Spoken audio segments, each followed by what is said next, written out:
Welcome to Destination Change, a podcast where we talk recovery, treatment, and more. I'm your host, Angie Fiedler-Sutton, with the National Behavioral Health Association Providers, and I use she, her pronouns. My guest today is Michael King. Michael, he, him, is the director and creator of the Communities Project, an initiative aimed at expanding the leadership capacity of individuals and organizations to effectively tackle issues critical to the communities they serve.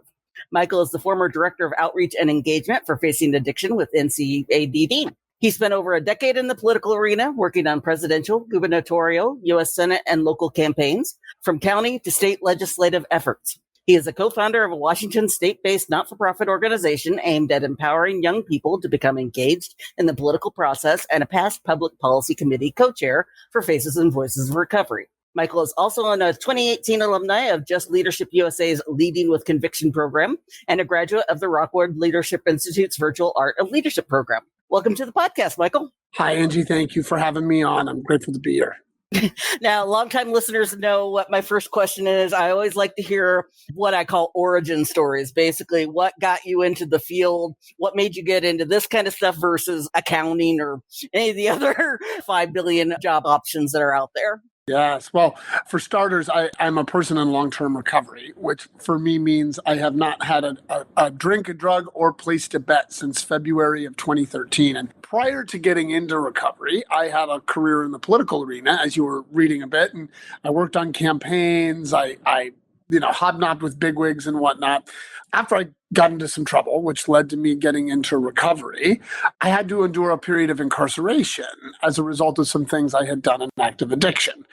And when I was incarcerated, I started to just kind of wonder, God, is there some way that I could blend my professional and my personal backgrounds together? And I had developed a newfound passion for recovery. I was about 9 months into my recovery journey when I had to be incarcerated. And then I just started to kind of wonder if there was some way to connect those two dots. And inevitably, when I got out, I simply made the choice that I was going to make a contribution. I didn't know what that contribution meant, but I wanted to make a contribution back to a community, given the fact that nearly everyone with whom I was incarcerated was in there for something connected to substance use, 90%. So I went to work for a national nonprofit, and I was doing advocacy and organizing training, which was consistent with my background. But a couple years into that journey, I was accepted into a leadership development program for formerly incarcerated citizens. And I joined this cohort initially with kind of the idea that really what I was entering was a networking opportunity. As it turned out, I had no idea the power of what I was about to start, the journey I was about to go on. I had a mentor who facilitated a conversation about leadership, and I was just blown away by what he had to offer. And here I was already doing trainings all over the country, and it really started to crystallize for me that I wanted to do leadership training for this community of recovery leaders who I had come to just have so much respect for. So it was about 5-6 years ago now, I began doing pretty solely leadership training in this field. And it's really opened some tremendous doors for me, but more importantly, for those I've had the opportunity to train. And it's work and a gift that keeps on giving. Well, first of all, congratulations on your recovery. And, leadership is always a great thing. And we'll start talking about that. Now, I know it varies depending on, everybody's different and whatnot, but in your personal opinion, what's some of the bigger hurdles for having a person be more effective as a leader? What are the biggest hurdles? There are certain common challenges that come up all the time. And I'm going to just kind of turn back, if I may, to those practices that I'm talking about. So let's look at that from the perspective of responsibility. What is it that blocks me from being responsible for what I'm creating? Usually it's judgment. So I fail, this project doesn't go as well as I'm hoping for, the event didn't get as many people to turn out, my boss and I are struggling in our relationship. Rather than taking responsibility for my own contribution for that, and by the way, if I take responsibility and I lead from that posture, I have the ability to always be powerful because I'm always focusing on that which I can change. But when I'm stuck in judgment, I just don't allow myself to actually move forward because I get more caught up in the story I have, because that's what judgment really is. It's just a story. I keep showing up late. Oh my God, I'm a terrible person. No, you're just showing up late. So be responsible for showing up late, but doesn't mean that we're a terrible person. I always say, Success just means success. If the training I do goes well, it doesn't actually mean I'm God's gift to leadership training as much as my ego wants to tell me I am. It just means, oh, the training went really well. Yeah, let me be responsible for doing a lot of legwork to understand that client, understand what their needs were, know their team. I think that really contributed to that training going so well. So let me be responsible for that. Likewise, if the training doesn't go well, it doesn't actually mean that I'm a horrific trainer. It just means it didn't go well. And I contributed something to that. I need to be responsible for showing up completely disinterested today. I was stuck in my own head. I had too many things going on in my life that I wasn't taking responsibility for. And inevitably I showed up completely disinterested. And in turn, that training did not go well. Let me be responsible for that and count on me to do better moving forward. And let me own the impact that had on you and your organization, because we can be responsible for fail. And we like to say things like, all failures are just learning opportunities. And I certainly hope that's true, right? I hope we learn from our failures, but we also have to be responsible for the impact it has on others, just as we have to be responsible for the impact that our success has on others too. And in the recovery world, this is one of the great hurdles, because we've all been sort of spoon-fed this idea of staying humble. I have to be humble. And I'm not going to argue that. Of course, humility is a virtue that we all can continue. I know I certainly need to keep working on growing it, right? But we're not bragging and we're not being boastful. We're just being responsible for what we did. I actually did do that legwork on that client, which did help lead to the training being successful. I get to own the things I do. I just don't need to make them mean more than they mean. So I'm getting away a little bit from your question here, but these are some of the things that do, I think, block effectiveness. We get stuck on our judgments, we get stuck on our stories, and we fail to actually recognize what it is we've done or not done that has contributed to what we've created. And then we don't own it. Mm-hmm. And now we're in a blaming posture. It's all your fault. It's the world. It's this and that. And now I'm completely powerless. And I can't do anything to change what I've created because I've given all the power to outside circumstances and taken none for myself. Does that make sense, Angie? Yeah. Yeah, no. And you said you were going off the question, but actually my next question was going to be is there a difference leading in recovery versus leading in non-recovery spaces? And if so, what are some of those differences? Well, I think the short answer is no. Honestly, that might not be the popular answer, but humans are humans, right? It's like when I worked in politics for years, every time I'd go into a new community to organize, everyone would always say, well, our community's different. And the truth was I never found that to be true. Maybe history's different, maybe impact, right? Maybe cultural backgrounds are different, but the truth is humans are humans. And so is it different to lead in the recovery community? No. And not in my experience, but yeah, there are certain things. This is just purely from my own experience. So please, not everything I say is the truth, right? But in other communities, owning fail can often be more difficult than owning success. And my experience in the recovery community has often been the opposite. We're actually pretty adept at owning where we've come up short because that's been part of our recovery process.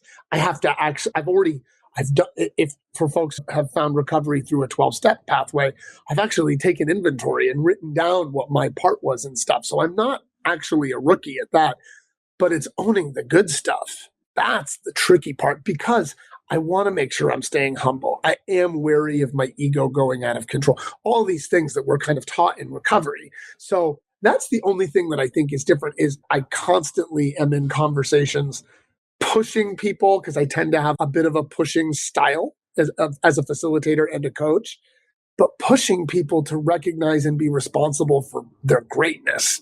That's the big hurdle. Well, let's talk a little bit more about your work with governmental agencies. Advocacy, like I said, is a big part of NBHAP's motto. Talk a little bit about your work and how that, has changed over the years. And obviously things are changing on a daily basis nowadays, what you do to make sure that you're keeping update. Yeah, so I used to do a ton of advocacy work in a previous position that I had. I've done a lot of training work around advocacy. And I will tell you the biggest area where I think advocates, and this does not specifically pertain to our community. I think it's advocates across the board on any issue. But one of the single areas where advocacy falls short and what I think we could do to be more effective, it stems from the notion that somehow advocacy is purely about persuading people to join our side, our team, or whatever. And that's all well and good, right? That's what we want to create. We want to bring more people into the fold. But I think the means that we try to do it, the manner in which we try to do it, often comes up short. And I think it comes up short for one primary reason, which is that rather than being interested in what others want, we try to sell them on our notion of what we believe to be right. And inevitably, what ends up happening is, sure, we might get some folks on board who were kind of already teetering towards us anyway. But what we also create is a solidified opposition when we do it. The other area where I think sometimes we can come up short in advocacy is we go and we meet with, say, the elected leader. And rather, the first thing we tend to do in that conversation is explain why we're there and how our cause will benefit. And obviously, we tend to know what we're talking about when we're walking into that space. So it's not that that's wrong. I actually encourage people to take a slightly different approach. And this is just, again, this is the Michael King advocacy recommendation, right, of how to approach this. But start by being interested in that person. They're meeting with you for a reason. What's that reason? You are an opportunity for them in some way. We know you're an opportunity for the people for whom you are advocating. That's why you're there.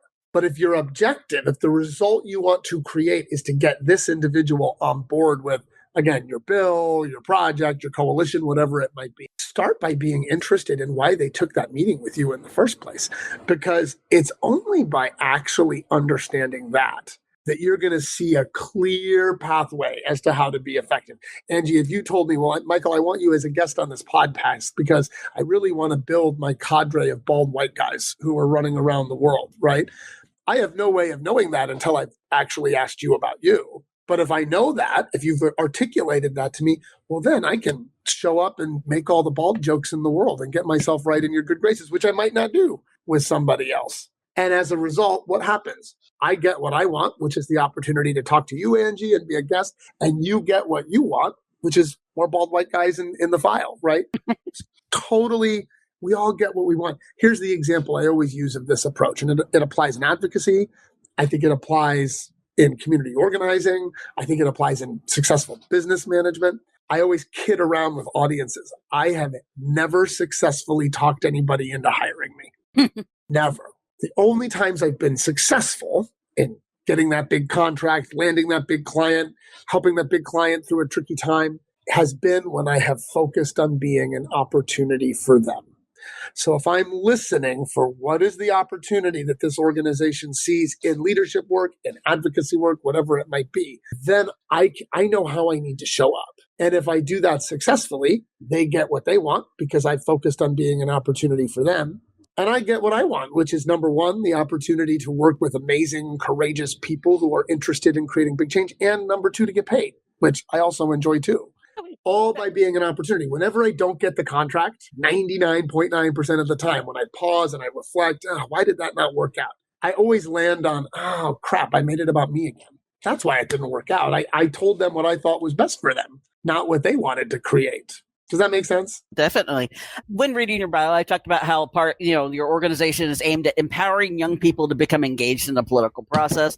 Kind of give me a read as to whether that, is that happening more often, less often than it has in the past? Kind of what are some of the trials and of getting younger people involved? Yeah.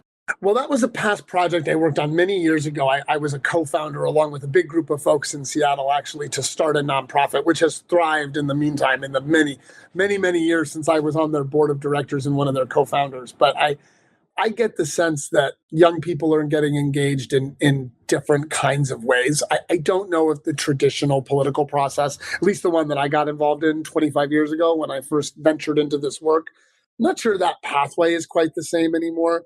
And I do think that there are cultural reasons for that. I don't do work in the political arena right now, though I would be very interested in, but I think nobody would want to hear what I have to say on either side of the spectrum, because I have come to believe that the single biggest hindrance we have in politics is that nobody cares about anybody outside of their community. I mean, societally, we've seen we just compartmentalize ourselves in every conceivable way, where we just don't associate with people who have opposite political views than us. We just don't. I read a study one time, and I don't want to totally, I'm going to mildly misquote it here. Probably I'm paraphrasing, but a percentage of people who would date someone of the opposite political persuasion as them has shrunk to next to nothing. And that used to be almost half of American society. Was people who had opposite political viewpoints under the same roof. Can you imagine that these days? It sounds crazy to even contemplate how someone on one side would be with someone on the other side. So I think my concern with young people in the political process right now is I just don't know. I'm concerned about the culture we've created. I think there's a bigger cultural shift that needs to happen. And I think, again, it'll start if we actually had a dialogue that was centered in responsibility and not blame. We love to blame people who think differently than us for all the problems that we face, the world faces, the community faces. And maybe if we got a little more interested in why those around us believe what they believe and how they arrived at that viewpoint, maybe we might actually have a chance to have some kind of positive impact. But I'm getting soapboxy here, Angel. I'm going to step off my soapbox, and my unpopular soapbox that just tends to irritate people on both sides of the spectrum. No worries. One more advocacy question, then we'll go back to your leadership work. Say I want to get more involved in advocacy, but I don't know where to start, or I don't know what to do, and I feel a little weird just making calls, or what would you recommend for someone who wants to get that first start going, but feels a little scared? I think the first thing would be to be specific with themselves. What is it that they're actually looking to advocate on? Because if you get too broad, you're going to end up in a big broad sandwich, right? But do your research and just figure out what is it that you actually want to advocate on. I guarantee you there's a community out there that is advocating on it too. And then I think recognizing when you're reaching out that your passion is an opportunity for those communities. So I do think if I was going to make one recommendation to people, most people know, okay, I'll do my research and I'll figure out an entity that's doing that work. That's not rocket science. I think the biggest hurdle becomes the internal one. Oh, what if I reach out? What if nobody gets back to me? I mean, we just get on the hamster wheel and we start going. Recognize that your passion is an opportunity, not just for you, but likely for countless others too. So don't be hesitant to articulate that. Don't be hesitant to articulate that while also listening for other people's passions as well. That is great advice. Now, again, like I said, we'll go back to your leadership. Now, the name of the podcast is called Destination Change. We call it that because we feel that recovery is not a single point. It's a journey that people sometimes go off the path. They sometimes backtrack. In your personal opinion, what does it mean to go through recovery, and what are some of the hurdles that you feel are hitting, some of the biggest hurdles that people have in terms of going through recovery? Well, I'm always amazed by how everybody's path is the same but different, right? It's amazing how many commonalities there are in terms of different challenges that people face. I'll just share a little bit of my own experience in this because I think others can probably relate that when, you can take away, there's an old saying that you can take away the alcohol, but you still have the ism, right? That I never learned how to cope with life. Life can be challenging. There's just no way around that. There's no guarantee that there is no way to try to navigate your life away completely from complication. There's complications in life. I never learned how to deal with any of them. I never learned how to actually embrace any of them or lean into any of them. I learned how to avoid all of them, and I learned how to avoid all of them through substance use and gambling. So I think in recovery, not just learning, we can say, so learn how to lean into stuff, and that's all well and good. But I actually think it's deeper work to do, because it's knowing that you can and really believing that you can lean into them and you can actually endure hardship and you can do it sober, that you actually have the capacity and the power to do that. So many of us, I think, get into recovery and we've never actually embraced or leaned into a problem, so we don't know that we can. But actually, in the meantime, we are leaning into the most challenging thing there is, which is to stop using or drinking or gambling or eating unhealthy or engaging in unhealthy sexual behavior or whatever your particular challenge might be. So I think the work, like everything else, is inevitably internal. It's recognizing that you can. I always share with folks that the greatest thing that ever happened to me is the worst thing I ever did, right? Which was, I went to prison for embezzling a large sum of money from the entity that I worked for, and it was political. So it was public, and it was on the front page of the newspaper, and it was all over. I'm sitting in the car with someone, and a story about me came on NPR one. Like, it was a very public bottom that I created for myself. And I don't say this to shy away from the impact it had on others, which was grave. I just learned that I could navigate that. So today, when hardship comes up, and my Lord, it certainly does, like, I can just always remind myself, I can navigate this. I'm going to be okay. And I don't need to escape it. So I think for people in recovery, the biggest thing that they can overcome, and it just takes time and patience and community first and foremost, because community is the solution to all. I really believe that. That's why the work I do is called the Communities Project, because that's what we're doing, is we're building community.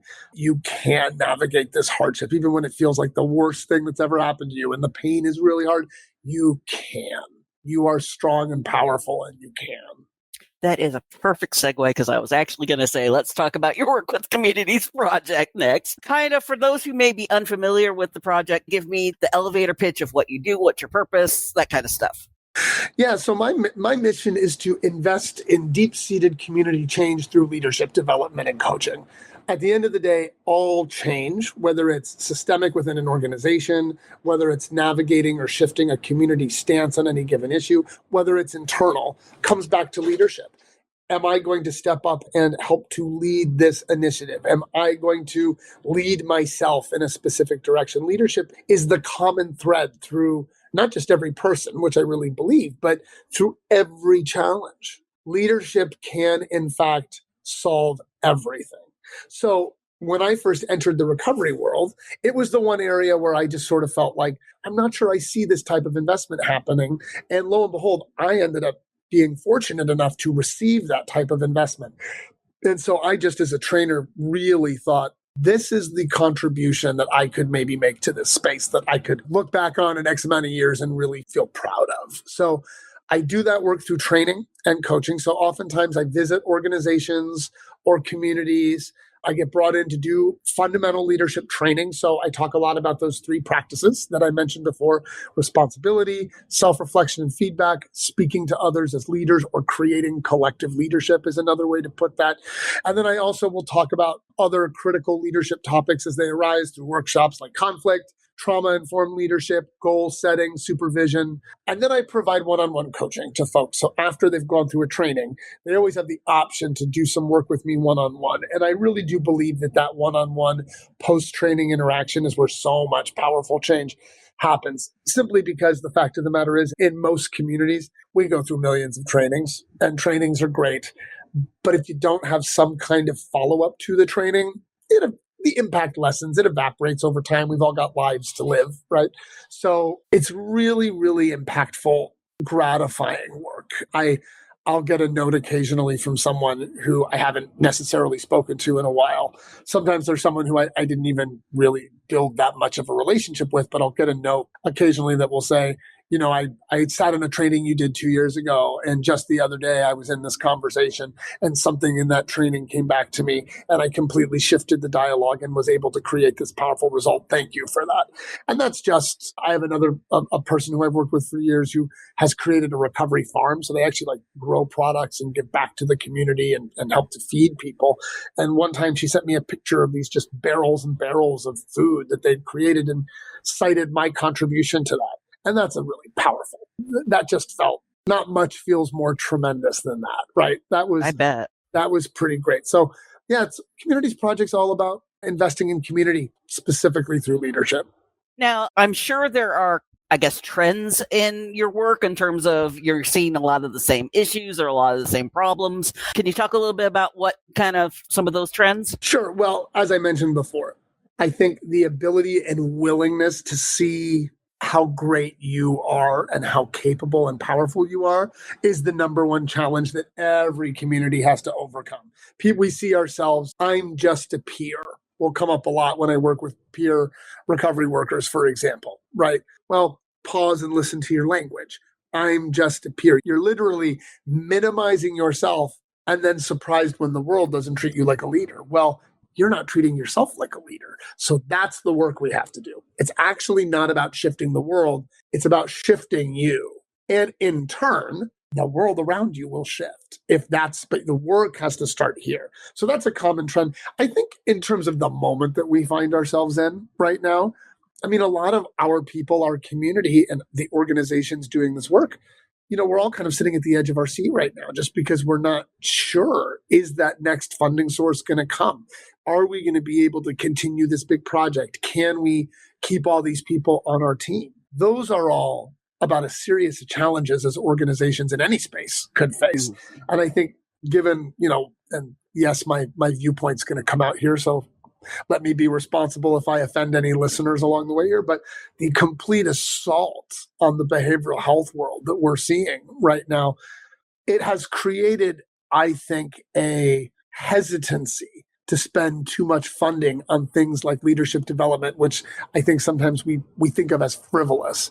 And I would argue, and again, I will let me be responsible for my clear bias in this conversation, but I'll just name it anyway. I would argue there's never been a more important time for us as a community to stand up and lead and to hear how we can most effectively use our voices. We're kind of in this cultural moment where we all are convinced we're right all the time. And I certainly love to think I'm right all the time too. But what's really important right now actually isn't being right, it's being effective. Because the lanes we have to go through are smaller than they have been in recent years. So we have to be effective in those moments. And that's the investment that I'm always interested in making, right? How can leadership development lead to you being more and more effective? Now, I'm sure you don't really have a typical day that varies depending on what you're doing, but what is the hardest part or your least favorite part of what you do? Oh boy, that's a great question. Sometimes I'll out myself here, and I'm sure clients of mine will chuckle if they're listening to this and they hear me say this, but I really do believe in the human capacity to lead. Like I'm not faking this. I really, really, really believe in it. And I will get frustrated when I hear what I perceive to be a lack of willingness to be responsible. That will frustrate me the most. Now, here's the irony. In that moment, when I let my frustration become a director rather than an advisor, because that's the thing with emotions, like there's no such thing as leading with less emotion. Your emotions are beautiful sources of wisdom. Don't shove them down. Don't cut them out. Just learn to listen to them as advisor rather than director. When I let things like my frustration become director, which I certainly do, as sometimes, suddenly I'm no longer interested in you and what you're trying to create. I'm more interested in my frustration. And now I'm not being effective with you. So that's the hardest thing, I think, is when I allow my own emotions to direct me rather than advise me. And inevitably, it leads to an ineffective coaching conversation or not my strongest training. And rather than pointing fingers, if I'm going to actually adhere to the practice that I train on, I have to pause and I have to reflect on that. And then I have to be responsible for it. And I have to figure out, well, what is it I need to do for myself in my own practice that's going to allow me to go back to that higher level of effectiveness? Day to day, I mean, I get to talk to people all day long who are just completely committed to building powerful change in their communities, to better serve clients that they're working with, to grow their organizations. I get to go travel to these places and see them in person. I'll be in Cleveland next week to speak at the NAR conference there. A few weeks after that, I'll be back in Ohio for some training. I'll be in New Mexico for a training with a longtime client in October. I mean, New Hampshire in November. I get to go see the work on the ground, because I really think the best work that happens in our world is the work in communities on the ground. And that's not a knock on the big national entities, but what these small nonprofits do and how they do it and the sheer volume of people that they serve, it's incredibly inspiring. Now, this might be the answer that might kind of be the answer to my next question, but on the opposite, what is your favorite part of the job? There's one moment. And especially when I'm training one-on-one, although it comes out a lot in when I'm training an organization, but it comes out a lot in one-on-one dialogue, coaching dialogue with folks as well. People have what I like to call an aha moment. And I see it when it's happening. I see it when a door opens that wasn't open. And I don't open doors for people. People open doors for themselves. I am a mirror, right? That's what I try to do. I'm going to just I'm going to reflect back what I'm hearing from you, which you may not be hearing from yourself even in that moment. People open those doors for themselves. But when I see that happen, I had someone recently who I've actually coached for a long time, and they're just moved into a new position in their organization. So their anxieties, just like we all have, we start a new job. We're not sure we know what we're doing yet. And I offered to them, I said, what if you didn't need to know the answer all the time? Like, what would open up for you in this moment if you knew that you didn't need to know the answers? And for her, it was like her brain exploded. It was, oh my God. And I've had several coaching dialogues with her since. And she said that literally changed everything for me when I realized I didn't actually need to know the answer all the time. And in fact, and I say this to audiences all the time, sometimes us not knowing is actually just an amazing opportunity for somebody else who does. Like, if I don't know the answer to something, I actually have the opportunity to create a leadership moment for somebody else. That's a beautiful way to invest in others. So I don't know just doesn't have to be a problem. I don't know can actually be an amazing opportunity. So that aha moment when it happens, and every single training I do, almost every single training, I get to see it at least a couple of times, a big breakthrough. Mm-hmm. That's my favorite. That's like, I could get that and bank that selfishly for myself and walk away happy for the day. Now, if you could travel back in time to when you were first starting out, what kind of advice would you give yourself? What's kind of your biggest lesson learned? Oh, first starting out in recovery, leadership work, or both? Both. Oh, God. I think in recovery, it would be kind of something along the lines of what I said earlier. You will survive this. You will come out the other end. It's funny because as much as kind of inactive addiction, just like everybody else, I suffered a lot of pain. And there was a lot of unresolved stuff, which inevitably led to so much use. My days of early recovery were very complicated by this massive legal mess that I had created, and reading about it in the papers, and lots of unhappy eyes gazing upon me everywhere I went that wasn't a recovery community, and knowing that it was deserved, right? Knowing I had done some horrible things. So to this day, I have no judgment over the way people reacted to me or to it. But I would tell myself, you're actually going to be okay. You're going to make it through. You actually have the strength, along with the community around you, to make it through this. Because I think I had a lot of moments early on where I wasn't sure that I did. And that just made me even more committed to something unhealthy. I think in the leadership work, I think I would say you have to keep growing. When I've had moments, and not even keep growing, but you have to know that there isn't actual mastery. Right? Mastery is actually the embracing of not knowing and the recognition of the possibility of fail. That's mastery. But I don't think I quite got that. Right? I can I can believe what I believe in my heart of hearts, and yet I'm still going to fail. I'm still going to occasionally have a conversation that's ineffective. I'm still going to have one-on-ones with folks where I don't quite land the way I want to land. And that's okay. That I don't have to judge it. That I talk a lot about non-judgment, or at least being present to judgment and recognizing that it's a story, but I have to actually practice what I preach.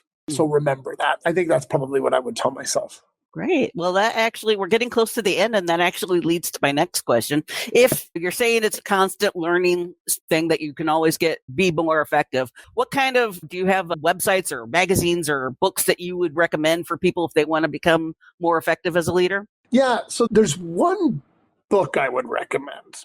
And then I would recommend something a little different. But the one book I would recommend is actually an amazing book called How Minds Change by David McRaney. And I always kid around that maybe I only like this book so much because I read it and I felt like it validated a lot of what I already thought. So it might just be my ego is the reason why I like it so much. But essentially, it talks about how can we actually be effective in our efforts to persuade. We all want to persuade. We live in this such a divisive moment culturally that we just constantly want to shake people and get them to see things our way and believe things our way.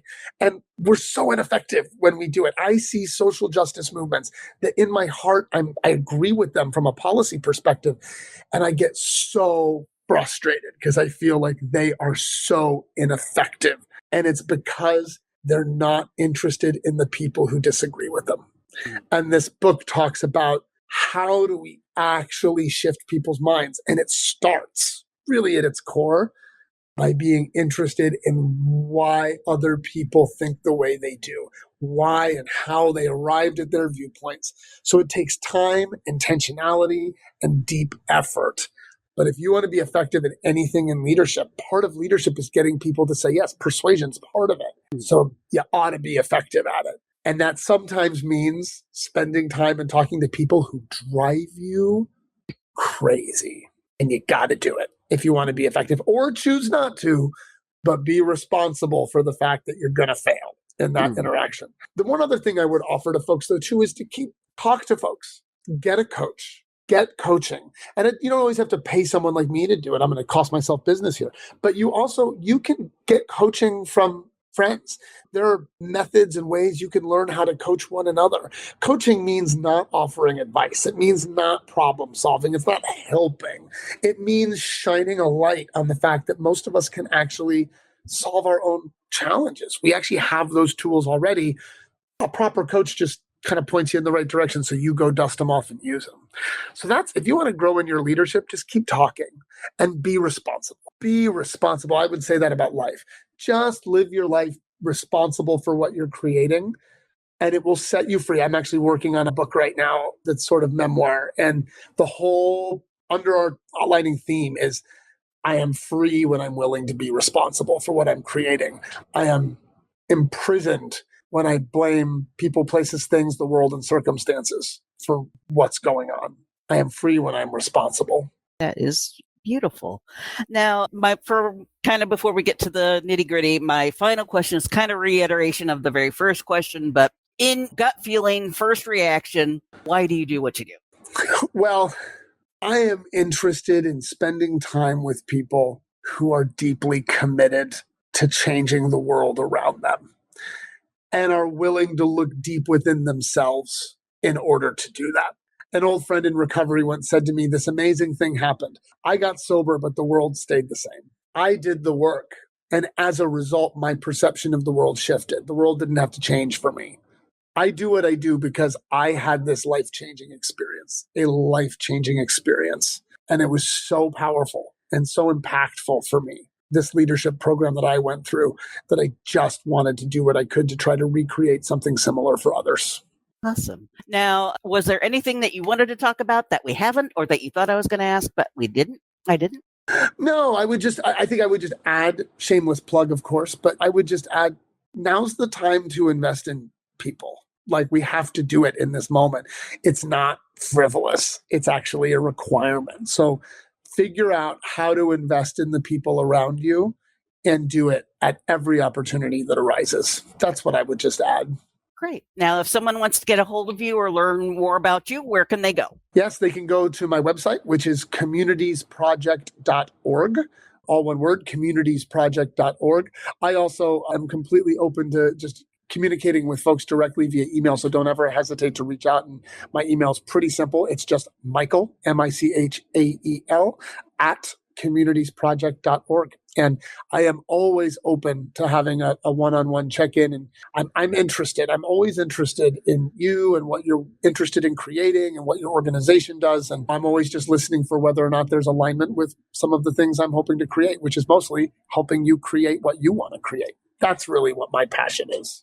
Awesome. Well, okay. You've been listening to Destination Change. Our guest today was Michael King. Thanks for you for being here. Our theme song is Sun Nation by Kitsa and used via Creative Commons license by the Free Music Archive. Please consider rating and reviewing the podcast on Apple Podcasts so we can get more listeners. In the meantime, you can always see more about the podcast, including show notes and where else to listen, on our website, www.nbhap.org. If you have questions for the podcast, please email us at info@nbhap.org. Thanks for listening.